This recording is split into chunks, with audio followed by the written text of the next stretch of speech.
question with a bit of a difference tonight, because all of our panellists are 23 years old or under, at least that's what they tell me. 24 apparently. Well, what's a year? Doesn't really matter, does it? So they are from all of the main political parties. Let me introduce them to you. Lara McNeil is a youth representative on Labour's NEC. Kelly Trevett is an executive committee member of the Young Greens. Charlotte Armitage is vice convener of Young Scots for Independence, representing the SNP, of course.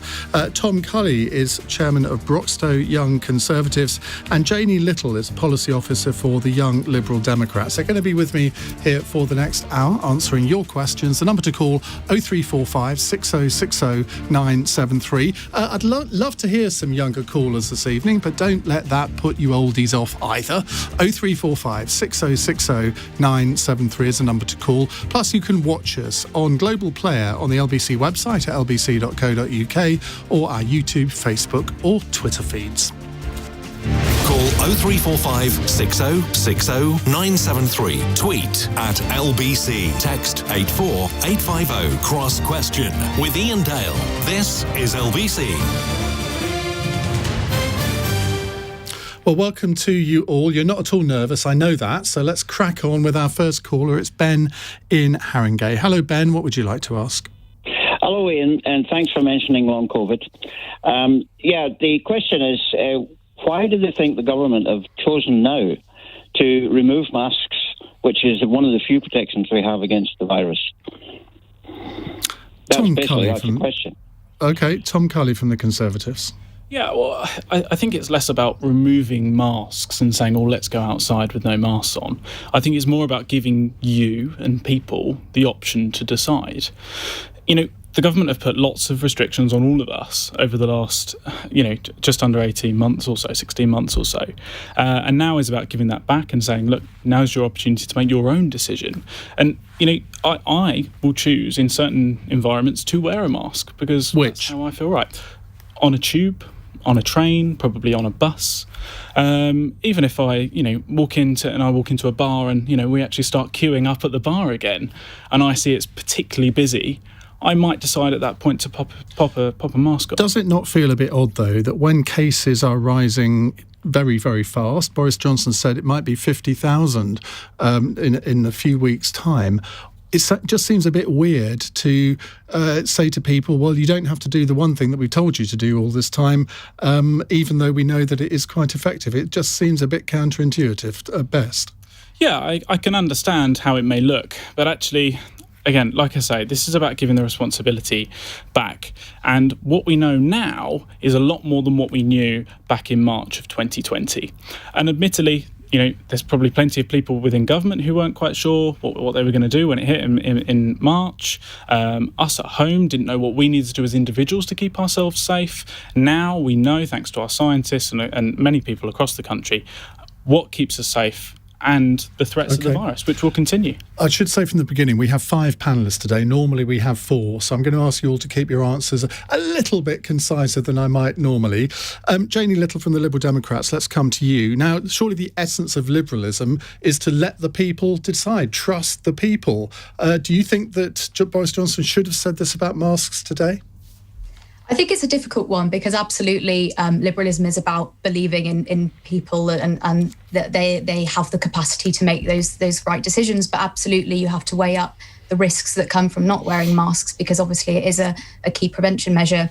I think the question of why now, I think that's absolutely the right one because there's concern that while we want to open up as quick as possible, that needs to be led by the science. And we must hope that Boris Johnson and all the key decision makers aren't just influenced by the Tory backbenchers who are keen to get back to normal as soon as possible.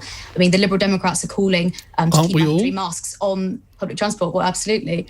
But it really needs to be taken at the level led by science. And I think this is a concern. People feel this is a reckless move, which is why we've got people calling, for example, to keep the masks on public transport, because there is a fear that we're going a little bit too quickly. But absolutely everyone wants to get back to normal as soon as possible, and that should be the aim. Kelsey Trevett from the Greens. in a sense, whenever the Prime Minister announced this, whether it was 2 weeks ago or maybe in the middle of August, there are always going to be people saying, it's too quick or it's not quick enough. It's always a difficult balance to strike. Do you think that on balance, this is around the right time, that not just saying, well, you don't have to wear masks anymore, but all the other restrictions, do you think that this is the time to do that? I think, frankly, it's another example of where the government has used slogans, they've used, data, not dates, and actually their actions don't reflect that in the slightest. It, to us, seems ludicrous and really, really irresponsible to drop things like masks and social distancing. Now, masks, for example, in indoor spaces, for example, are a very small thing that we can all do that can have, Well, he's not saying don't do it, is he? He's saying that he personally will be wearing a mask as well. So he's not saying don't do it. That would be irresponsible. For sure, but giving people the choice to wear a mask or not to wear a mask. Masks, we know, protect other people as much, if not more so, than they protect yourself. And people who are, for example, chronically ill, unable to get a vaccine for whatever reason, or, for whatever reason, more vulnerable to COVID-19, whether or not they're vaccinated. We have very effective vaccines, but they're not perfect. Nothing's perfect. They don't have a choice to be vulnerable. They don't have a choice to be chronically ill. And it seems that leaving this to individuals, sure, some people might still wear masks, and that's, massively appreciated. But I think it's overlooking the fact that these, the people they're trying to protect and the people that masks aim to protect the most, the most vulnerable in our society, are not being looked after by this government, which is just a recurring theme. Charlotte Armitage from the SNP, do you obviously cases in Scotland I now think are higher than in England in proportion, in fact the highest in Europe. Do you think that Nicola Sturgeon will follow Boris Johnson in this and announce that particularly masks won't have to be worn in Scotland after a certain date, or do you think she'll be a little bit more reticent? I think what you just said is actually the key to this issue. The fact that case numbers are continuing to rise shows that this virus is still very much with us. And I don't think in Scotland we are in any rush to relax the protections that we have in place. Our guidance still says that we should be wearing masks, and this is a requirement in public places, in bars and restaurants when you're getting seated, and public transport. That's to protect, as the representative from the said, the most vulnerable people, but also to protect workers. Workers also need to be having a choice to be protected. Unions have came out and said that staff will be placed at risk if people don't wear masks on public transport or continue to not wear them at work. And also, the fact that case numbers are rising should serve as a warning that we're not quite out at the end of the pandemic just yet. And things that have got us to where we are just now, like distancing and washing our hands and wearing masks, have enabled us to get to the point that we're at now. We're able to somewhat suppress, actually, Scotland's only sort of having the reaction it is now in high case numbers now, because we've been able to suppress case rates up until this point. And obviously we've had the Delta variant in places like Glasgow. But if we take all these measures away, we're going to see a bigger rise, and that's something that we all want to avoid.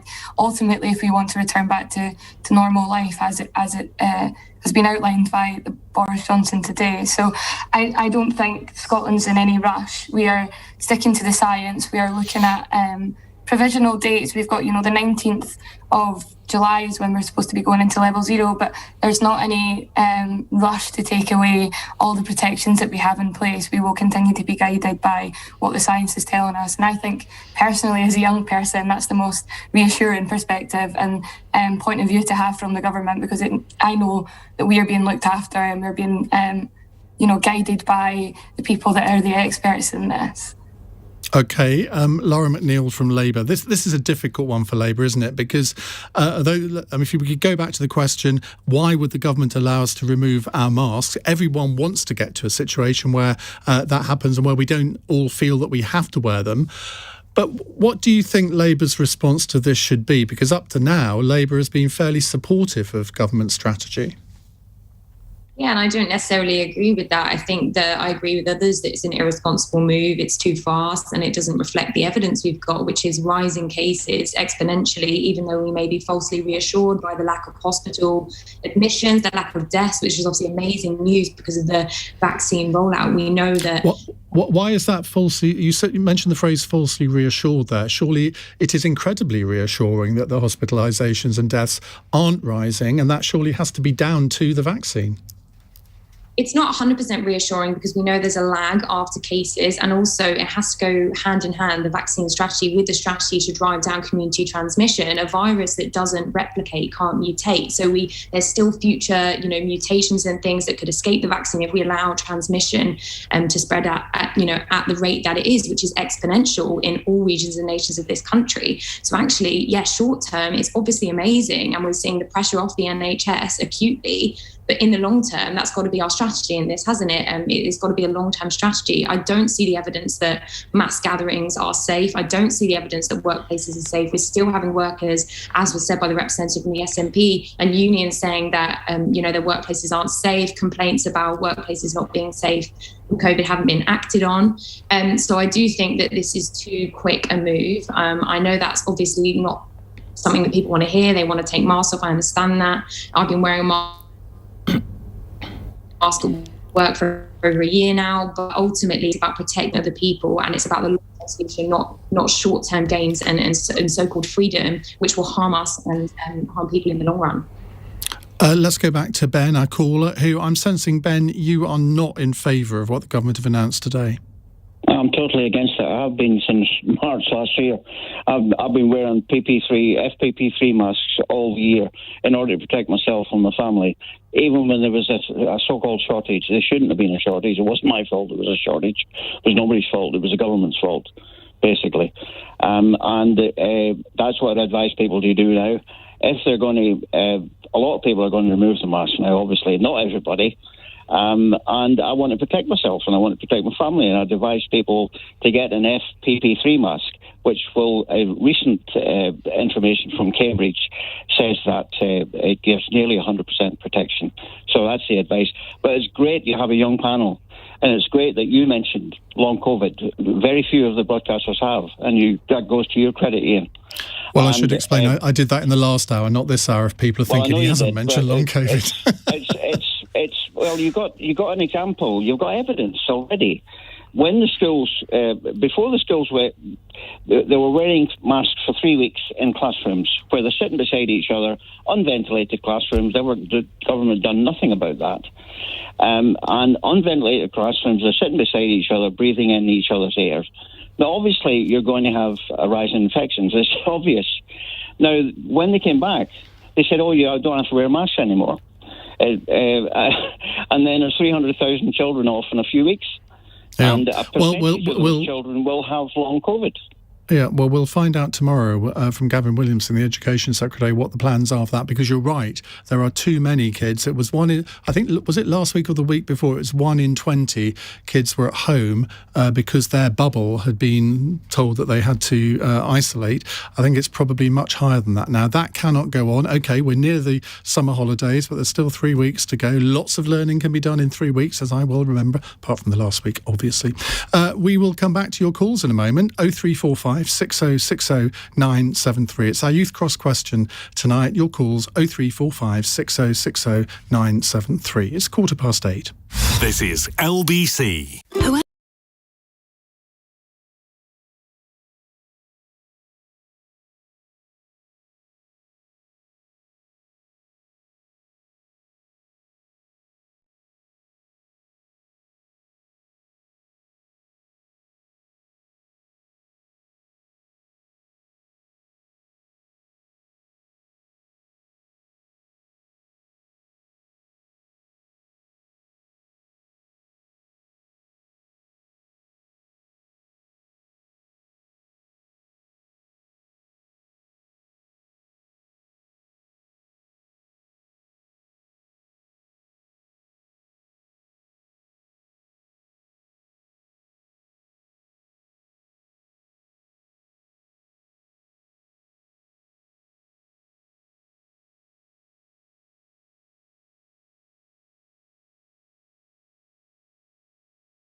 Minutes past 8 on LBC. It's our Youth Cross question tonight. Let me reintroduce my panel. Lara McNeil is from Labour, Kelsey Trevett from the Green Party, Charlotte Armitage from the SNP, Tom Culley from the Conservatives, and Janey Little from the Lib Dems. I got a complaint from someone from Clyde saying, "Why haven't you got us?" I said that Charlotte can cover you as well, and I'm sure she'll do a fine job. We can't have more than 5. I was on Question Time on the BBC once, and there were 6 people on the panel, and I got 3 minutes out of the hour, so I vowed never to have more than 5. So let's go to our next question. It's from Simon in Southampton. Simon, hi. Good evening. I am politically homeless. Why would I vote for your party? Oh, right. I'm going to give you each 1 minute to say why Simon should become a supporter of your own party. Then he will deliver his verdict after you've all answered. Lara, I came to you last in the last question, so I'm going to come to you first, which I'm sure you're going to hate me for, but there you go. It's okay. As you know, obviously Labour is a very broad church. So when it's different leaders are in power, sometimes that can be a difficult question for people from different wings of the party. But fundamentally, I believe the purpose of the Labour Party and a Labour government should be to transform the lives of working people, and specifically young working people. What we need to do is fight to get rid of this Tory government, and Labour is the only credible party to do that in Westminster.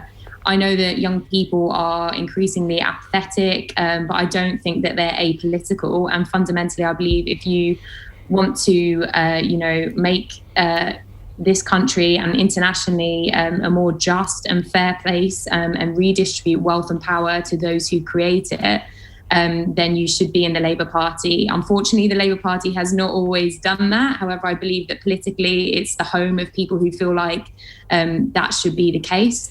And therefore, I would say that you should vote for our party and change it so it looks like that and we can get rid of the Tory government. Now, Charlotte, Simon is about as far away from Scotland as you can get, being in Southampton. Pretend he's in Dumfries. Yeah, if anything, the pandemic has really shown us that there is real pre-existing issues across the country that needed to be addressed before the pandemic.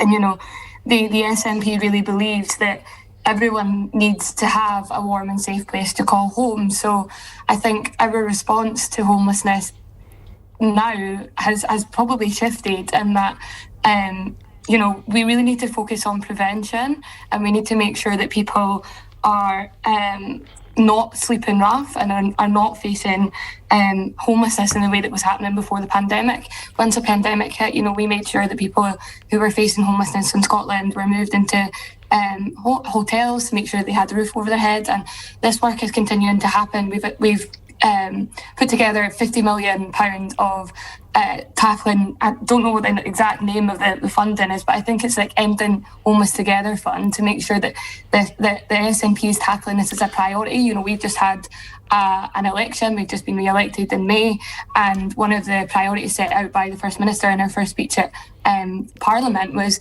that we need to address homelessness in Scotland, and the way that we're going to do that is be making Charlotte, I think I should point out that Simon's question wasn't really about, he said he was politically homeless rather than a question about homeless policy, but your answer may have persuaded him nevertheless. Kelsey?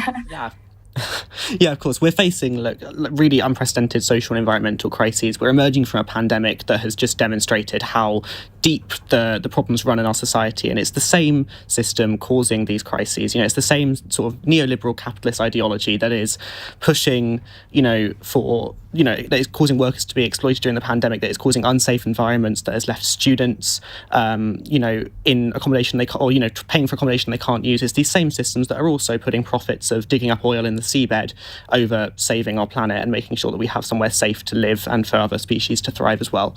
And I think the Green Party is the only party who is taking those two crises and recognising that they are intrinsically linked, and that the solution for one is a solution for another.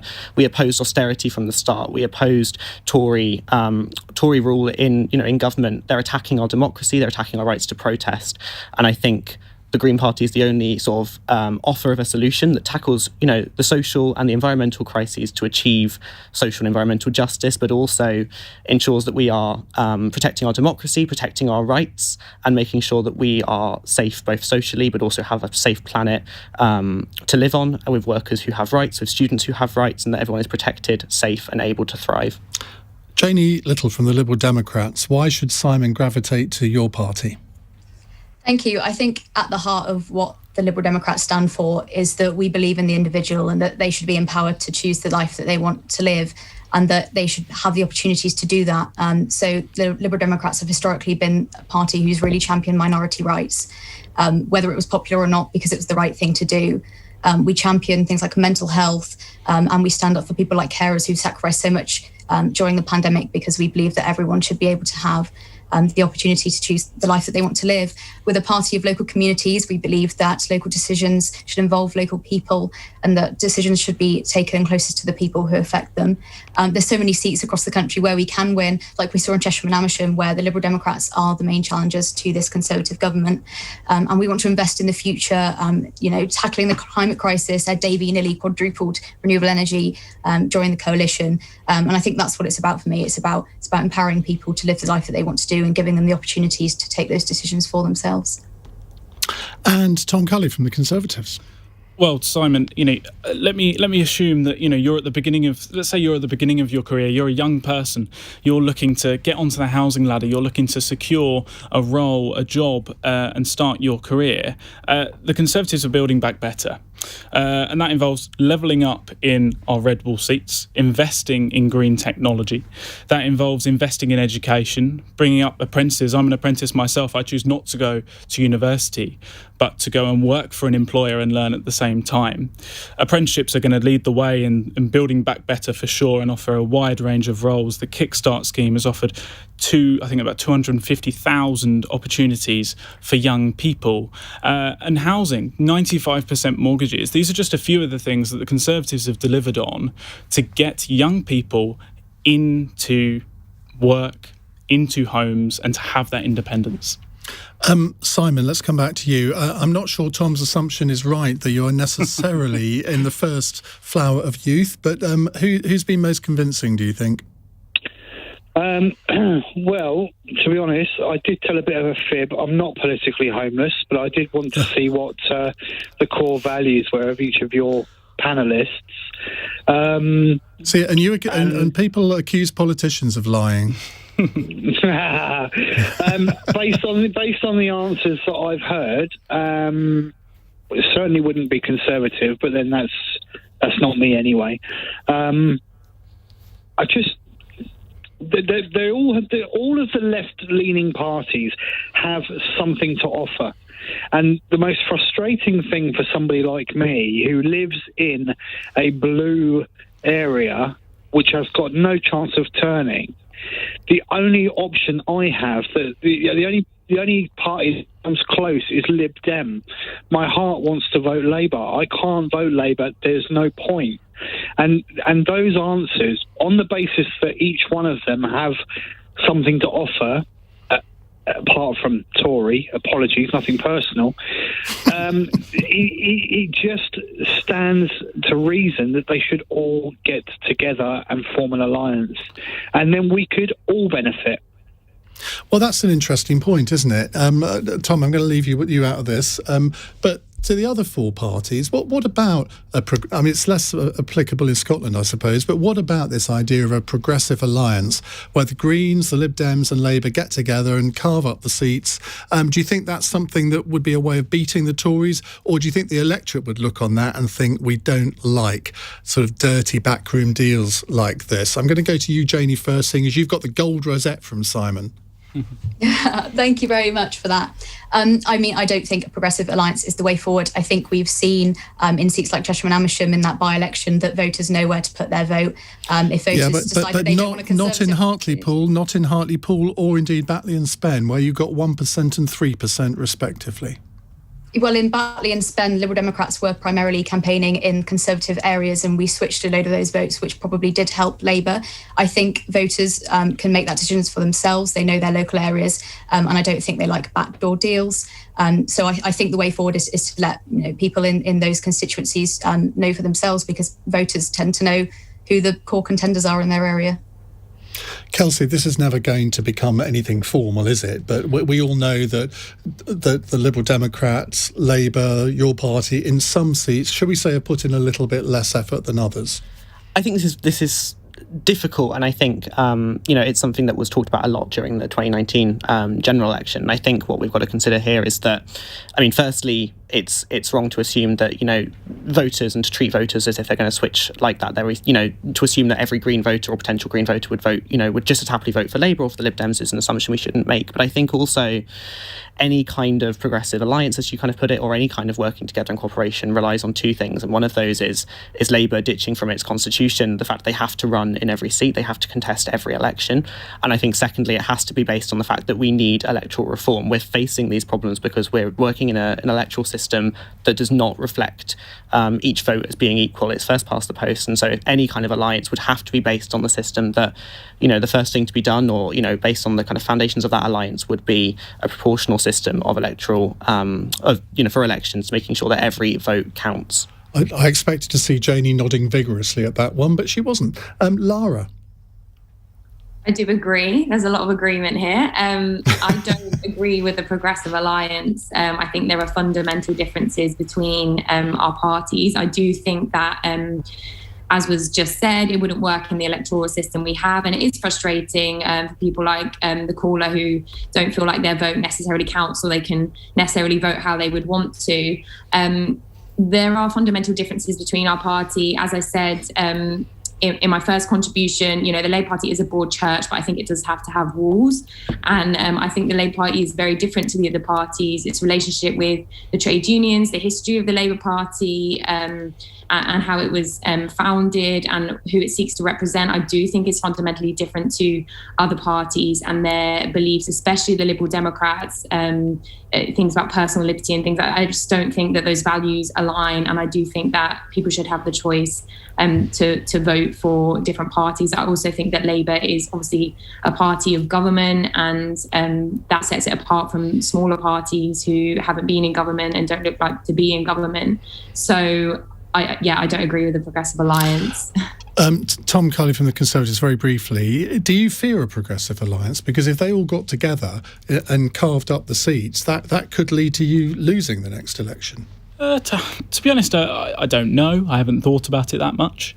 But I don't particularly. I look at situations like Batley and Spen and see Keir Starmer championing the fact that they've won in Batley and Spen, and of course that's great for the Labour Party.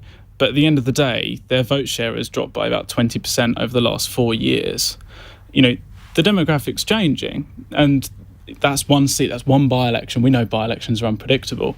But I don't know. But at the same time, I probably shouldn't be too worried, because it sounds like they're not too in favour of it. Well, that is the case. Well, Simon, I hope they've all given you a little bit to think about. Do you actually live in Southampton or on the outskirts? Because the Southampton seats used to be actually relatively safe Labour seats. I know they're not anymore, but I'm everywhere. I live in Winchester. But my life is based in Southampton. I'm from Southampton, and everything I do is Southampton based. I just happen to live in Winchester, and I work anywhere from Chandler's Ford right across to the New Forest. So I get about a bit. Winchester used to be a Liberal Democrat seat, didn't it? Mark Oaten was the MP there. Simon, thank you very much indeed. We'll come back to more of your calls in a moment for our panel on Cross Question. The number to call 0345 6060 973. It's 8:32, time for the LBC News headlines with Lucinda Horsley. Boris Johnson has confirmed wearing face masks and social distancing will no longer be law in England when COVID restrictions ease further. The Prime Minister also said limits on capacity for live entertainment will go, as will the rule of 6 in homes. The time between vaccine doses for under 40s is going to be reduced from 12 to 8 weeks. That would mean all adults being offered both jabs by mid-September. A teenager's been convicted of murdering his 12-year-old friend after attempting to decapitate him in Woodland. Robert Bunsis was found dead in December in Fishtoft in Lincolnshire. LBC weather, showers mostly dying out in Scotland, but heavy rain moving north across England and Wales overnight, a low of 9 degrees. This is LBC.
Let me reintroduce my panel on this youth edition of Cross Question. We have Lara McNeil from Labour, Tom Culley from the Conservatives, Janey Little from the Lib Dems, Kelsey Trevett from the Green Party and Charlotte Armitage from the SNP. Let's go to our next question. It's from Yaz in Red Hill. Hello, Yaz. Hi there. My question to the panel is, with the recent COVID thing that's happened, should students be refunded or partially refunded for their courses and rental accommodation fees? Now, you can either be really popular or say something unpopular here, Kelsey. I think so. The Green Party, for a start, in terms of just to start on rent really quickly, has stood in solidarity with rent strikers across this year during the 2020-2021 academic year. Students have been exploited. Students have not got what they kind of paid for in terms of rent and accommodation, and they absolutely should be getting some kind of rent reduction or rent refund completely. And we stand in solidarity with rent strikers. On tuition fees, I understand where the calls for a refund to this year's tuition fees come from. However, I think we have to be really, really careful if we're going on a, talking about tuition fees, because I think, most people would like to see some kind of refund for this year. However, we're also facing a situation where we shouldn't be paying £9,250 a year for higher education at all, pandemic or no pandemic. I'm a student myself, and plenty of other students. This is a ridiculous amount to put a price on education. Education should be free for all at point of use, and so for free, we shouldn't be paying tuition fees in the slightest. So, but I'm slightly confused because you seem to be saying they shouldn't be refunded, but they shouldn't have been there in the first place. Exactly. So I'm saying we shouldn't refund them for this year. It shouldn't be refunded in the framing of they're refunded because of what's happened this year, because of the pandemic. They refunded permanently. Long-term student debt should not be something that our young people are coming out of education with. Tuition should be free. Lara McNeil. I completely agree. I think that refunding this year is obviously something that is incredibly popular, but we shouldn't be putting the price on education to start with. Starting out in your life with tens of thousands. I think it was, just to remind you, it was actually your party that introduced tuition fees in the first place. Of course, long before I was a member, and I completely agree with that. Possibly before you were born. Possibly. I'm definitely, I'm against that, and the fact that Labour obviously introduced that in the first place and set the scene for the Tories increasing it and the Lib Dems increasing it, I think is absolutely outrageous. And that's why I've always fought in the Labour Party for us to follow a policy of abolishing tuition fees, which I was really grateful that we supported under Jeremy Corbyn, and it was massively popular with young people. Education is a right, not a privilege, and people from all backgrounds should be allowed to do whatever education they want, if that's university or otherwise. We're still seeing so much inequality when there wasn't tuition fees and when there was people going to university in the first place. This is a solidarity with those people who have been on rent strike, who are withholding their rent, not just because of the pandemic, but also because of the awful conditions that students are in terms of housing, and how they're being ripped off by dodgy landlords who make absolutely millions of pounds. And it's students that are being ripped off at the end of the day. So completely agree with the previous speaker. Just before I come to Tom, here's a question for you. You sit on Labour's NEC as a youth representative. What's it like sitting around that table with all the sort of big beasts of the Labour and union jungle? How easy is it to make the youth voice heard? I think it was easier under Jeremy Corbyn. I think he did really listen to young people and the youth rep. I do feel like I have a voice and I can be heard. I do think that is quite bureaucratic, and sometimes it is difficult to get your voice across, and then see in the media that things are being decided for you. I think ultimately we need to move towards a party that's really democratic and listening to people who are, on the frontline workers and such. But I like to think that I can be a voice in the room that's promoting young people and what we want to see, which is ultimately a radical Labour manifesto, which actually speaks to what working class people need. So it can be frustrating at times, but I still support our party and believe we're going in a good direction. Okay, Tom. Yeah, this is a difficult issue, of course, for all of us. I think part needs to be down to the university. I think universities need to consider, actually, does it really cost £9,000 per year, for example, or what can we do to really appreciate what students have got versus what they would have had if they'd been on site in labs, I don't know, in lecture theatres, for example. But I did read a report, and it was some time ago, so excuse me for not being able to reference it directly, but that actually scrapping tuition fees has the largest negative impact on those from it has the least impact on those who are underprivileged, and the most impact on those who are in well-paid jobs as graduates. As obviously following university and the student loans, you pay that back dependent on your salary. But I think the bigger issue around this is actually ensuring that everybody has an option when they go to A-level or BTEC or any level 3 qualification, that actually university is not the only option. Iain, I chose to do an apprenticeship, and that was the decision I made for multiple reasons. People should be able to do T-levels, apprenticeships, traineeships, any way to get into work. University is not the only option, and I'm a firm believer of that. And actually it's about ensuring that, which is exactly what we are doing, is that people leaving school at the age of 18 have the choice for them that works best for their individual progression. Janey. Yeah, thank you so much on this. I think, well, first of all, I think that the main issue in terms of student finance is absolutely in the maintenance grants rather than tuition fees. And the Liberal Democrats are very much committed to improving maintenance support, because that is the key thing that does seem to hold a lot of working class students back in terms of university education. I think the refunding question is quite a complex one, because obviously a lot of students feel very let down in a number of ways, that they haven't got the full experience out. And, heart goes out to you, Lara, that you don't feel listened to in your party. I'm very lucky. In the Young Liberals, we've been calling, for example, on universities to implement a no detriment policy in terms of grading. That's been a long-standing campaign, and we managed to get that passed at a Lib Dem conference in a motion. So tuition fees, I don't think is the main cause of concern in terms of supporting students through university. Really, it's the maintenance side, and that is absolutely something that needs more reform and that needs more money funneled into it. Charlotte. I just think it's really interesting. I suppose this is a different one for you, because tuition fees don't exist in Scotland, do they? Yeah, so I mean, as a working class person and someone that was brought up in care in Scotland, the only reason that I'm able to go to university because I don't have university tuition fees. And I actually don't think it needs to be a one or the other. We talked about maintenance grants there. Scotland offers a number of bursaries for paramedics now, that's just been introduced, for nursing students. There's paramedics for people that were brought up in there was bursaries for people that were brought up in care. It can be a both situation, I think. It doesn't need to be a case of, you don't have tuition fees, so therefore you have to get a student loan.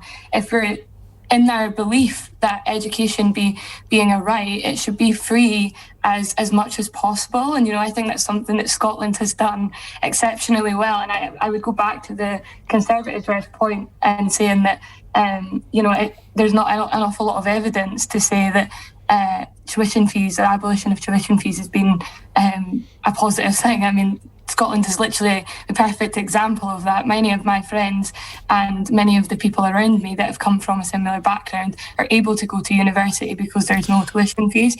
So whilst I can't really comment on what's going on. Sorry, Charlotte, I hear what you say, but I'm pretty sure I'm right that working class participation in university education in England is actually higher than in Scotland. Yeah, but I mean, I still think that we shouldn't be looking down on that and saying that it doesn't work. We're looking at the attainment levels, particularly for people that are brought up in care. A really vulnerable group, a group that's got a low attainment level from the point of leaving school. These are rising in Scotland, and we should be looking to focus at these vulnerable groups. I think, to me, it makes absolutely no sense to say that education is a right and then to only offer that to people that can afford to have that as a right. It's not about, we hear this phrase, no wrong path, right? But I think that's a bit of a cop-out, because if we're not providing a path for people to all have an equal level field, then, there is a wrong path, because not everyone gets to take one path. And I think, I can't obviously comment on the rest of the country. We've got quite a privilege to not have to pay tuition fees, but I do think the pandemic has hit students really, really badly. We can see that. It's evidenced quite clearly. Okay. So. All right, Charlotte, thank you. Let's go back to our caller, Yaz. Do you think that tuition fees and accommodation fees should be refunded? So I think, obviously, going forward to uni and so on, people kind of knew what they're taking on. So regardless of the future question of whether it should be free or not, but because of the situation and what's happened, I feel like they should at least get a partial refund or kind of half of their money back, purely in normal tenancy agreement. If the contract's not adhered to, obviously people go to court and so on. And in the same way as a training course that you pay for, it's the same situation. So with this, for some reason, it seems unfair. So, I mean, I wouldn't say a full refund, but some sort of acknowledgement, some sort of partial refund, I think would be fair. Yes, thank you very much for calling in. We'll come to more of your questions in a moment. 0345 6060 973. It's 8:46. This is LBC.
7:49 on LBC. You're listening to Cross Question with my panel. It's Youth Cross Questions night with Lara McNeil, Kelsey, Trevett, Charlotte Armitage, Tom Culley and Janey Little. They're representing all the 5 biggest political parties in the United Kingdom. Let's go to our next question.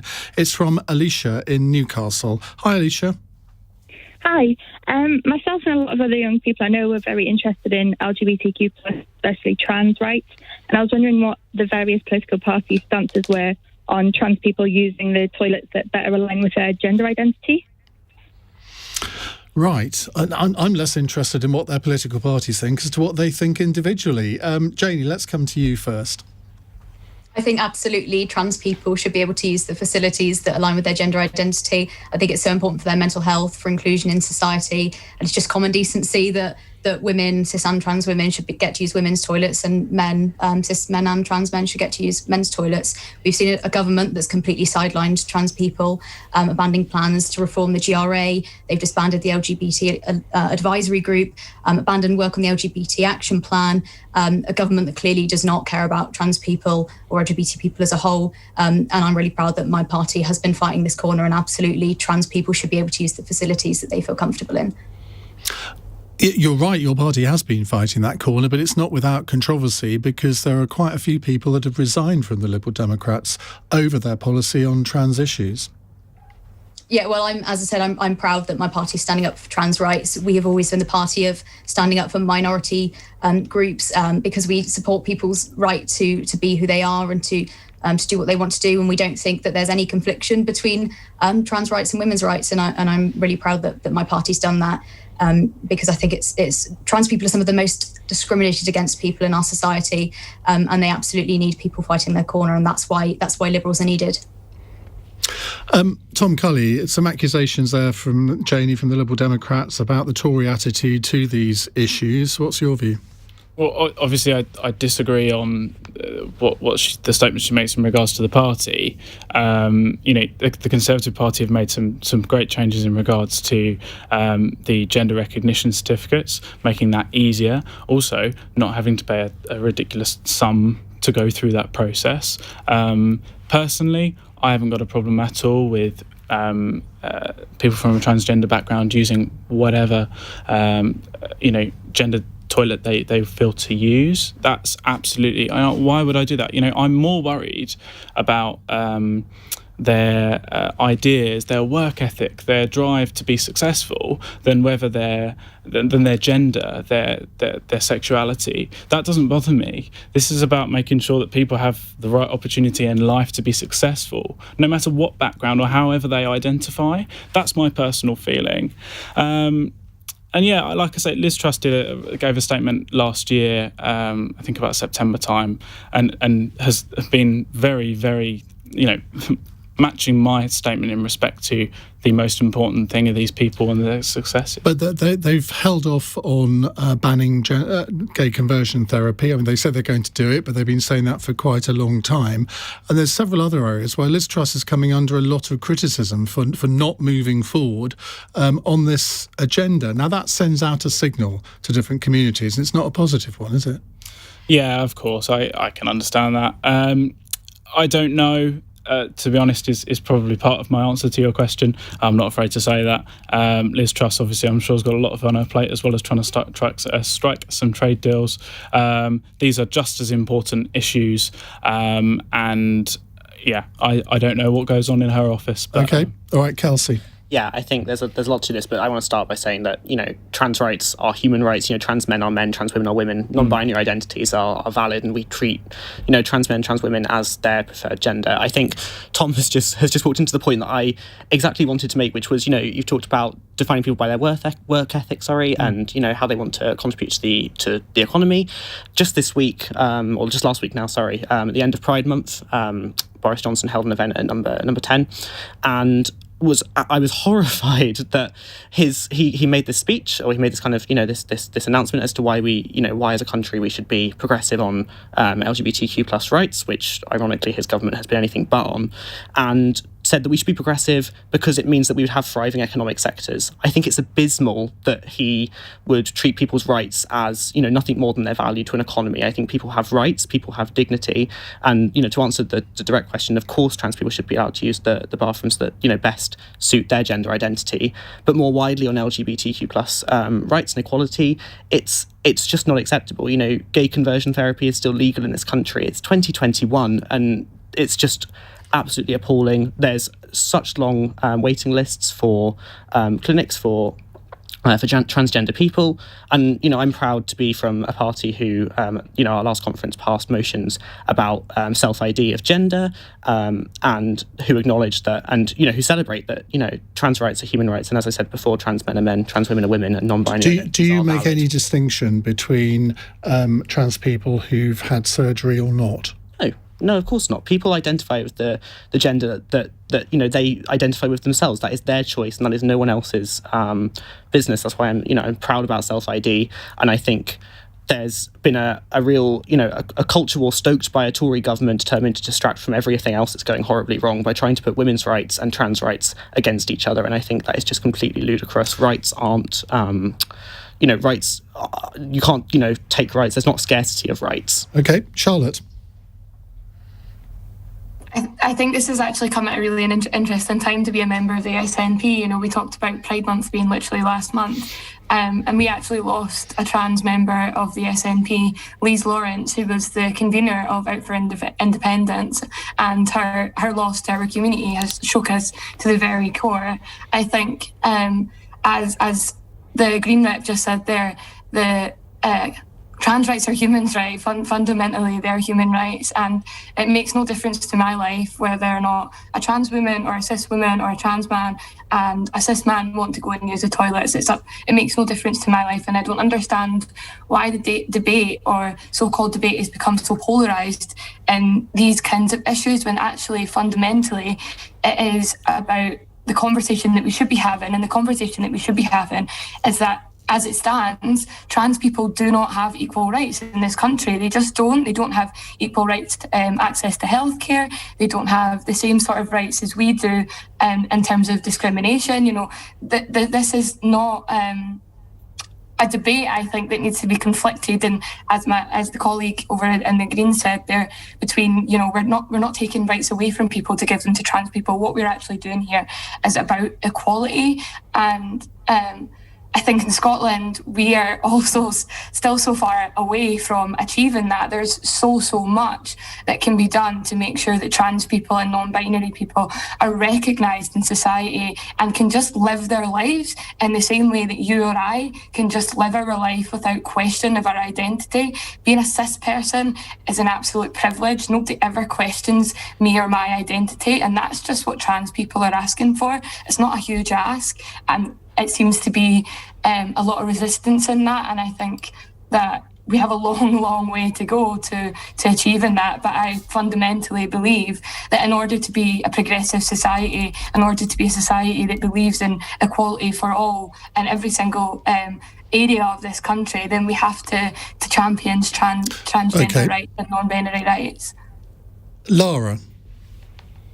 Yeah, I agree with a lot of what's been said, especially as Charlotte said that this is a so-called debate. I think obviously the toilets question comes up again and again, but it's obvious, they should be able to use whatever, people should be able to use whatever toilets they want. But the main issues that trans people are facing today, I would say, are, access to the healthcare system has been mentioned, trans healthcare, access to transition, the disparity between those who come from a working class background or more privileged background having access to transition, and the amount of time that people are waiting to get on hormones just to be who they are is just unbelievable and really saddening. And the levels of poor mental health and suicide and self-harm in trans people is just shocking, and those are the issues that need to be talked about on shows like this. And I'm glad that obviously people have been raising it here, but rather than the bathroom question again, which is obviously an important part of in a daily struggle for many trans people, actually these the issue that trans people are dying disproportionately because they're not accepted in society, they haven't got access to these crises, like all the help they need in terms of their mental health. Like that's the thing that really kind of upsets me. And to see the same arguments that we saw, historically against gay people, used against trans people now, it's just shocking. And the government needs to be better on this. All parties need to be better on this. And I'm glad that young people as a generation are disproportionately, standing up for trans people. Well, Denise has texted in, not that one, saying, why do you have two people agree with each other? Well, we've got 5 people here. I have no idea whether they're going to agree or disagree when a question is asked. Surely it's actually a good thing sometimes when people from different parties can agree. I know it means that it's, again, called Don't Get Very Cross question, but there we go. Alicia, what's your view? I thought that was really interesting. It's nice that so many people agree, but it would be really interesting to see if their parties, especially the Tories and Labour, and their policies and the way that they behave about certain MPs and things starts to reflect the way that young people in their party apparently feel about trans rights and trans issues. OK, Alicia, thank you very much indeed for that. Final text question from Jeffrey in Abingdon. Is football coming home? I don't know how many of you are football fans. Lara? Yes, of course it's coming home. You have to believe it. You just have to blindly believe it, get excited, go to the pub in a safe way and celebrate it. I'm excited. I'm going to leave Charlotte till last so she can formulate her answer. Kelsey? Yep, safe celebration, safe optimism. Yeah, it's coming home. Why not? Janey? I'll get told off by the entirety of the Young Liberals if I don't say yes, so absolutely. Not very enthusiastically, but there we are. Tom? Yeah, I think so. I think I'm feeling an Italy-England final come along, but yeah, I think it's coming home. Charlotte? I think if it comes home, it's really good to know that Scotland was the only team that England couldn't beat. So you'll take a share in it. Okay, we'll give you that. Right, a text here from Francis, a tweet from Francis Burns, who says, all of your guests are better communicators and speakers than current MPs, ministers and shadow cabinet members.